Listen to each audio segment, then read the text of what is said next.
ჩვენ რასაც ვეძახით სტრესს მოკლედ. ჩვენ სტრესს ვეძახით შეგრძნებებს, რომლებიც არ მოგწონს. არასწორად ვარქმევთ სახელებს.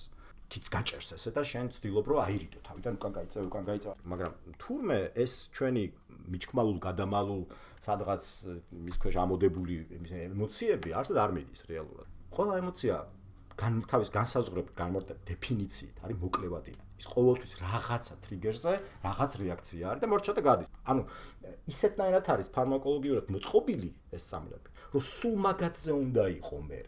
როგორც კი ეს რაღაც კონკრეტული დამამშვიდებელი აღარ არის, მაშინვე ბრუნდება იგივე მდგომარეობა.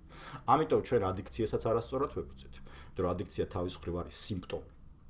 რაღაცაზე თუ მე ადიქცია მაქვს, ესე იგი ის რაღაცა მშველის მე, აი ამ ჩემ დასტრესილი რო ვარ და შინით რო ბევრი იმის გაშვების მაგივრად მიკეტავს ამას და აღარ მაგძნობინებს. აი ფიზიკურად შეგრძნებები აღარ. ისე მომეშვა რა, დავიკიდე რა. კი, დაიკიდე. მაგრამ დაიკიდე რის ფასაში? აი გაწუხებთ რაღაც, აი მე ეს თეთრკივა, აი ეს სახსაში ის მაქვს, აი ეს ყესები, აი ეს აი თავი. ანუ შენ თუ რაღაც არ განიცადე, რომელიც იყო განსაცდელი სიტყვა რაც არის, ხო? განსაცდელი რეალურად რა კარგი არის ქართული ენა, ნახეთ რა კარგად არის. განსაცდელი ნიშნავს რომ უნდა განიცა.